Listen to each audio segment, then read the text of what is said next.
दिल्ली सरकार में मंत्री सत्येंद्र जैन की ईडी रिमांड 4 दिन के लिए और बढ़ा दी गई है। हमारे साथ उनके वकीलों के पैनल में से एक ऋषिकेश कुमार इस वक्त बातचीत के लिए मौजूद हैं। ऋषिकेश जी, क्या इस बात की उम्मीद थी कि ये बढ़ेगा, क्योंकि आप लोग का ये कहना था कि कोर्ट में इस तरीके का मामला बनता भी नहीं है कि उनको इतने दिन रिमांड में रखा है।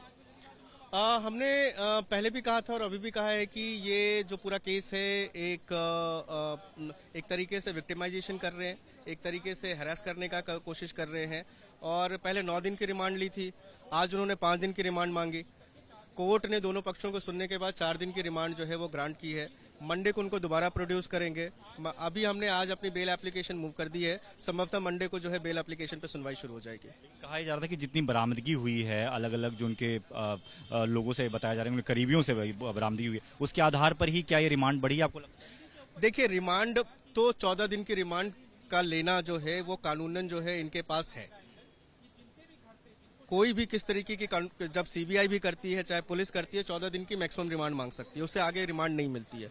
9 दिन का रिमांड इनको ऑलरेडी मिल गया था। उनको जस्टिफाई करने के लिए उनको कोई तो ग्राउंड देना था, तो उसको देने के लिए उन्होंने 2 ग्राउंड लिए। पहला कि जी हमने सीज और सर्च किया है, और 2 दिनों तक उसके बारे में कोई सवाल नहीं किया। आज उन्होंने ग्राउंड बनाया कि जी हमें ये उनसे कन्फ्रंट करना है। तो क्योंकि कोर्ट भी इन्वेस्टिगेटिंग एजेंसी को आउटराइटली नहीं मना कर सकती कि भाई आप नहीं कर सकते, क्योंकि कल को ये यहाँ के कहेंगे कि जी हमें तो इन्वेस्टिगेशन का टाइम नहीं मिला। तो उन सारे तथ्यों को ध्यान में रखते हुए जुडिशियसली कोर्ट ने ये फैसला लिया कि आगे आपको जितनी 4 दिन की रिमांड चाहिए, आप 4 दिन रिमांड लीजिए, जो आपको सवाल जवाब करने कीजिए, और दोबारा फिर 13 तारीख को आप दोबारा इनको जो है प्रोड्यूस कीजिए हमारे समक्ष। उनकी तरफ से तो ये भी कहा जा रहा है कि जांच में सहयोग नहीं दे रहे हैं, अगर सहयोग दिया होता तो इतनी रिमांड। सारी झूठी बात है। जो भी उनको बोलना है, कोर्ट में जब बोला भाई सहयोग क्या होता है, 2018 में आपने 6 बार बुलाया, हम गए। फिर आपने 2021 दिसंबर में बुलाया, हम गए।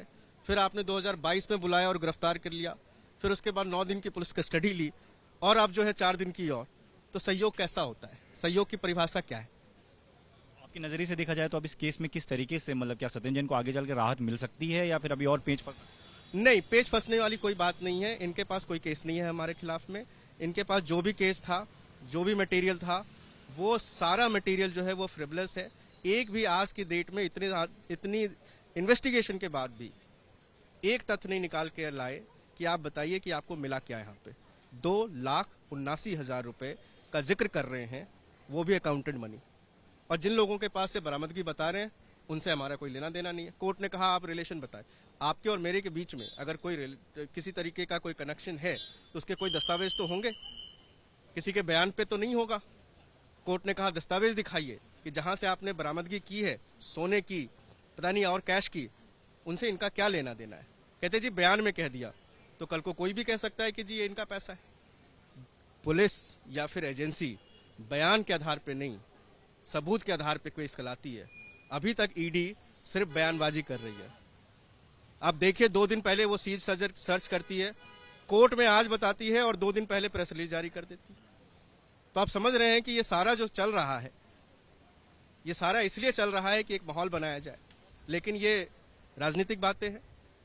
कानून के हिसाब से हमने अपनी बेल एप्लीकेशन माननीय अदालत में मूव कर दिया है, और हम लोग पूरी तरीके से आश्वस्त हैं कि इस पर सुनवाई जो है वो 13 तारीख को शुरू हो जाएगी, और संभवतः अगर सब कुछ सही रहा तो इनको बेल ग्रांट की जाएगी। उनकी तबीयत भी बिगड़ी है ऐसा बताया जा रहा है, क्या स्थिति है, क्या हो गया? मुझे बताया गया अभी वो ईडी ऑफिशियल्स जो हैं उनको अपने साथ ले गए हैं, और उनको उनकी तबीयत कोर्ट में ही जो है थोड़ी सही नहीं दिखी, और कोर्ट ने भी पूछा कि आपको क्या प्रॉब्लम है, तो उन्होंने बताया कि ट्राइकार्डिया की प्रॉब्लम है। और जब वो निकल रहे थे बाहर, तो उनकी तबीयत थोड़ी ज़्यादा खराब हो गई, और फिर अभी मुझे ऐसा बताया जा रहा है कि उनको ईडी ऑफिशियल्स अपने पास ले गए, और जो ड्यू मेडिकल केयर है वो प्रोवाइड करते हैं तो ठीक है, नहीं तो फिर अगर हमें ज़रूरत पड़े उसके लिए फिर दोबारा कोर्ट आके जो है कोई एप्लीकेशन लगाने की, वो हम करेंगे। उनकी परेशानी ऑलरेडी थी।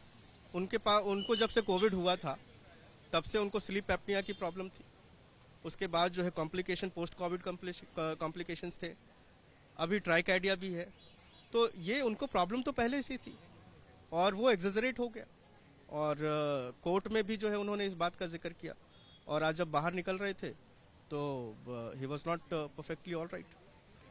तो ऋषिकेश कुमार जो कि सत्येंद्र जैन की तरफ से वकीलों को जो पैनल तैयार किया गया है उसमें शामिल हैं और उनका साफ तौर पर यह कहना है कि उनकी तरफ से बेल एप्लीकेशन भी फाइल की जाएगी। 13 तारीख को इस मामले में सुनवाई होगी क्योंकि 4 दिन की रिमांड पर फिलहाल सत्येंद्र जैन हैं ईडी की, और इस दौरान उनकी तबियत भी बिगड़ गई है, जिसकी जानकारी भी वो दे रहे थे कि उनको कोविड हुआ था। कोविड के बाद से उनकी तबियत ज़्यादा बेहतर नहीं रहती है, तो कुछ कॉम्प्लिकेशंस उनको नजर आई, जिसके बाद ईडी ऑफिशियल्स उनको मेडिकल ट्रीटमेंट के लिए भी लेकर गए हैं। कैमरामैन हेमंत सूद के साथ दीपक सिंह रावत, एबीपी न्यूज़, दिल्ली।